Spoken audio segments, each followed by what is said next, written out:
이 시간에는 가설 검증의 실질적인 절차를 밟아보도록 하겠습니다. 이 가설 검증에는 앞에서 설명드린 바와 같이 양측 검증과 단측 검증이 있는데요. 우선 양측 검증부터 설명하도록 하겠습니다. 가설 검증의 논법을 다시 한번 간단하게 확인을 하면요. 연구자의 검증 전략은 대립가설의 여집합에 해당하는 귀무가설을 기각할 수 있는지 여부를 확인함으로써 대립가설이 옳다고 할 수 있는지 여부를 결정합니다. 연구가설을 수식화해서 대립가설로 설정을 했고요. 그 대립가설의 여집합을 귀무가설로 설정을 했는데 왜 귀무가설이 필요한가 했을 때 그 귀무가설을 기각함으로써, 다시 말하면 배척함으로써, 물론 이제 근거가 있어야 되겠죠. 배척할 수 있는 근거가. 그 귀무가설을 기각할 수 있다면 그러면 곧 그의 여집합인 대립가설이 옳다라고 주장할 수 있겠죠. 그러한 전략을 쓴다 하는 겁니다.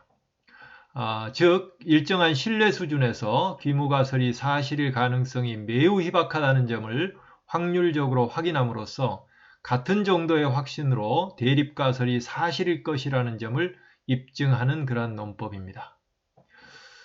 그러면 여기서 귀무가설을 기각한다고 하는데 귀무가설을 기각하는 데 있어서 그 판정법이랄까요? 그건 어떤 논리일까요? 그거는 곧 귀무가설이 옳다는 가정하에서 연구자가 표본에서 확보한 표본 통계량의 값이 나올 확률이 일정 기준 확률, 즉 유의 확률이라고 그러죠. 유의 확률 이하로 너무 낮으면 연구자는 그 표본 통계치가 귀무가설이 옳다는 조건 하에서 나왔을 리 없다고 결론을 내리게 됩니다. 그래서 귀무가설이 옳다는 가정하에서 표본 통계량의 표본 분포가 그려지겠죠.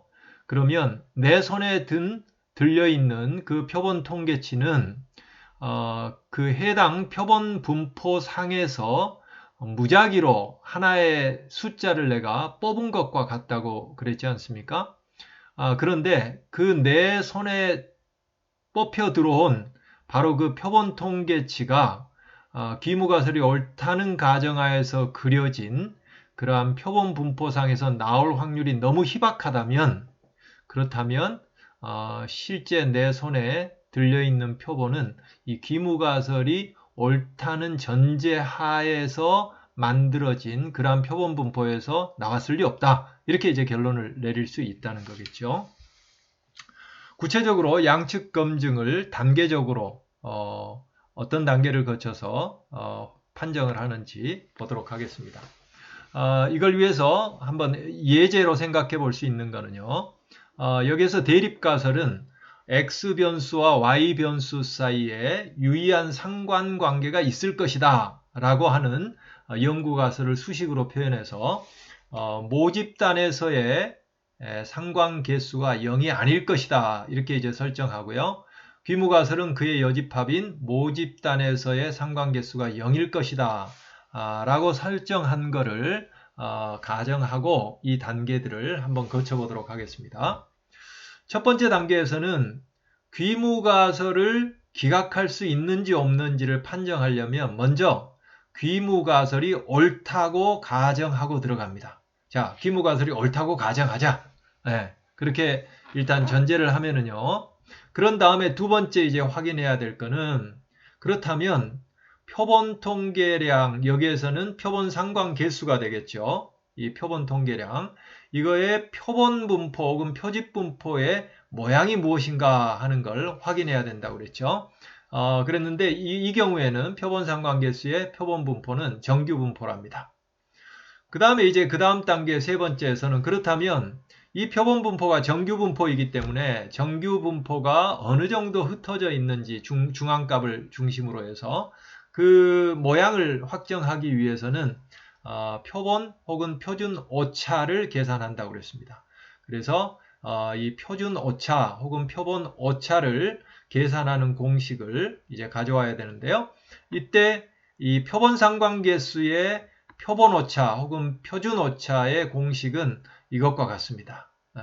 그런데 여기에서 우리가 이 SE 값 공식에서도 이전에서도 확인했지만 분자에 보면 우리가 알 수 없는 모집단의 통계량 값이 공식 속에 들어있다는 거죠.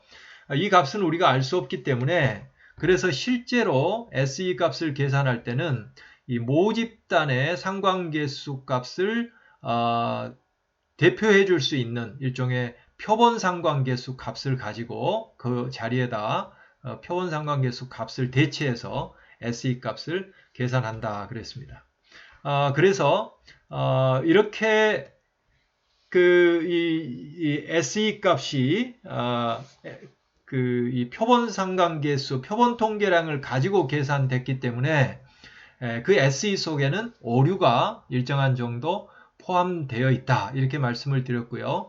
그 오류가 어느 정도 심하냐 아니면 그 오류가 최소화되어 있느냐 하는 것은 결국 샘플 사이즈가 커지면 커질수록 그 오류는 작아지고요. 샘플 사이즈가 작으면 오류가 크다 이렇게 말씀을 드렸어요.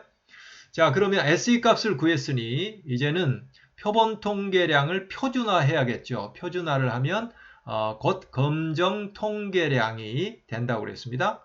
그래서 그렇게 계산한 값, 검정 통계치 T값이라고 그러죠. T값을 계산을 하게 되겠습니다. 그 T값을 계산하는 공식, 이거는 표준화 공식인데요. 이거는 곧 표본 상관계수, 이게 표본 통계량이죠. 마이너스 이 표본 통계량의 기대값, 그래서 이거는 모집단의 상관계수가 되겠죠.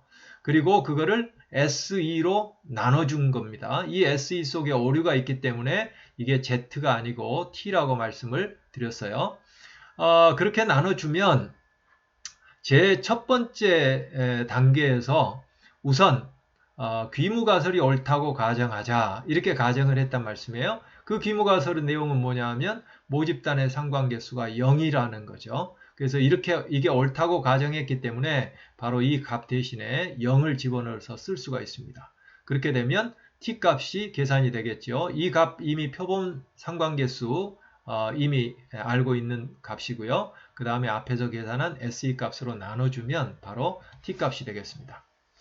자, 그러면 귀무가설을 판정할 때에 일종의 기준 확률이랄까요? 이거 유의 수준이라고 그랬죠? 알파를 설정하게 되는데 여기에서 알파를 0.05로 설정한다고 한번 생각을 해 보십시다.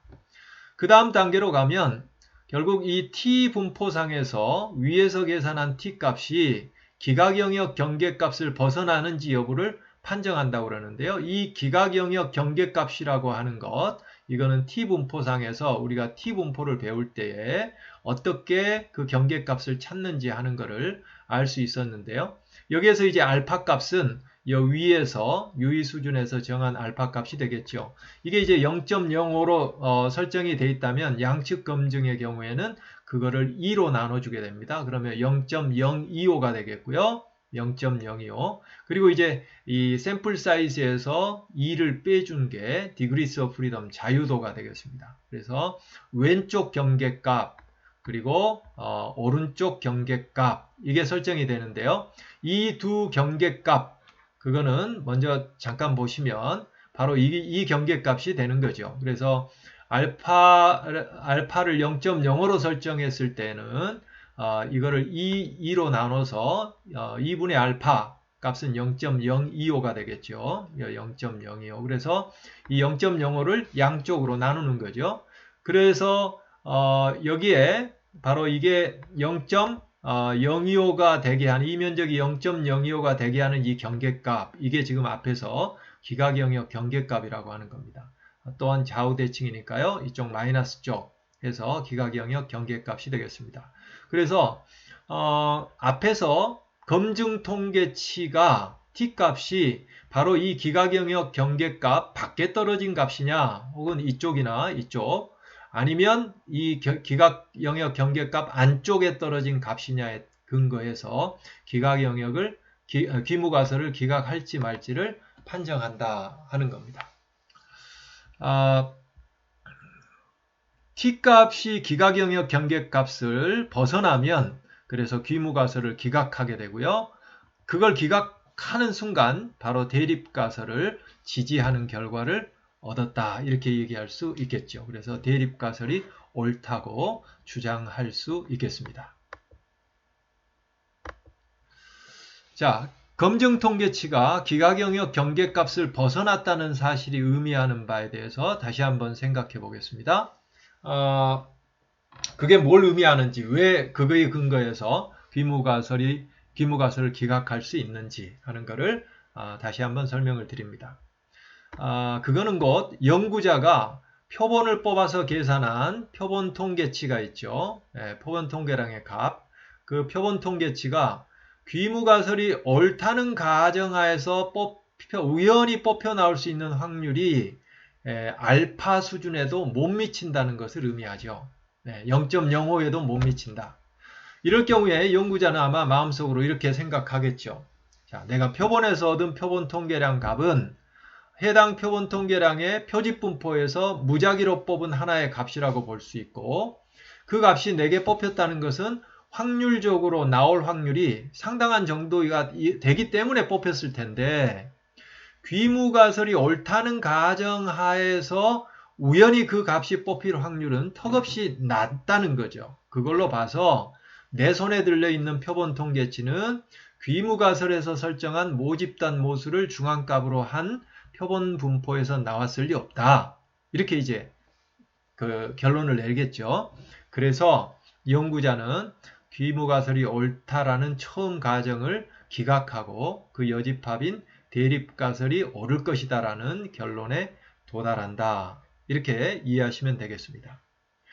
그런데 우리가 이 표본 검정 통계치를 계산하고 그 검증 통계치가 기각 영역 경계값을 벗어나는지 벗어나지 않는지를 판정하려면 매번마다 이 자유도에 따라서 이 T분포가 약간씩 달라진다고 그랬죠. 그럼에 따라서 이 귀퉁이가 0.05가 되게 하는 이 기각 영역 경계값이 조금씩 달라질 겁니다.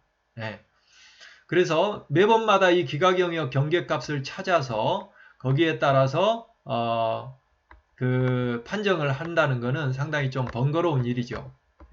그래서 그걸 좀 더 수월하게 하는 방법이 있는데 그게 바로 P값을 활용하는 겁니다. 유의 확률이라고 하는 건데요. 앞에서 알파는 유의 수준이었고 여기에서 얘기하는 P값은 유의 확률인데요. 유의 확률이 어떤 의미인지 어떤 값인지 먼저 설명을 드리면 왜 어떻게 그 P값에 근거해서 귀무가설을 기각할 수 있는지를 쉽게 이해할 수 있을 겁니다. 이 P값이라고 하는 것은요.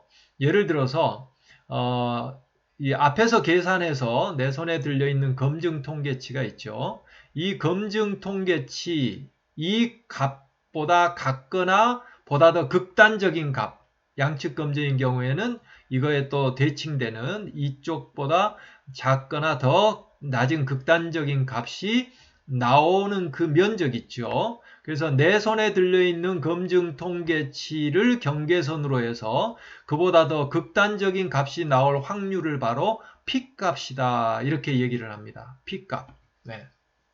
그러면 이 P값이라고 하는 것은 결국은 내가 내 검증 통계치가 이 기각영역 경계값 있죠. 결국은 이 양쪽 면적이 알파가 되게 하는 기각영역 경계값. 이 기각영역 경계값의 바깥쪽에 내 검증 통계치가 자리매김이 되면 이 P값은 알파 값보다 더 작은 값이 될 겁니다. 반면에 이 경계값보다 안쪽에 있는 값을 갖게 될 경우에는 P값이 알파 값보다 더 큰 값이 되겠죠. 그래서 결국은 내 손에 있는 검증 통계치가 기각영역 경계값 밖에 떨어진 값인가 안에 떨어진 값인가 하는 것은 곧 P값이 알파 값보다 큰가 작은가 하는 거에 근거해서 바로 판정을 할 수 있습니다. 그리고 모든 통계 패키지 프로그램은 바로 이 P값을 자동으로 계산을 해주게 되어 있습니다. 그래서 그 P값과 알파 값을 비교함으로 해서 기각영역 귀무가설을 기각할 수 있는지 여부를 판정하게 되는데요. 간단하게 정리하면 이렇습니다. 귀무가설이 옳다는 가정하에 그려진 표본 분포에서 표본 통계치를 표준한 검증 통계치보다 같거나 더 극단적인 값이 나올 확률, 이거를 유의 확률이라고 그랬고요. P값이라고 그랬습니다. 이 값을 구하고 그 값이 유의 확률 알파보다 작은지 여부를 체크한다는 거죠. 그래서 P값이 알파보다 더 작으면 귀무가설을 기각하고 대립가설을 채택하고요. 반대로 P값이 알파보다 더 크면 귀무가설을 기각할 수 없게 됩니다. 왜요? 유의 확률이 P값이 유의 수준 알파보다 작거나 같다는 의미는 귀무가설이 옳다는 가정하에서 연구자가 얻은 검증 통계치와 같거나 더 극단적인 값이 나올 확률이 알파보다 작다는 의미이며 그래서 알파 수준에서 귀무가설을 기각할 수 있다. 이렇게 정리해 볼 수 있겠습니다. 여기까지 오늘 강의를 마치도록 하겠습니다.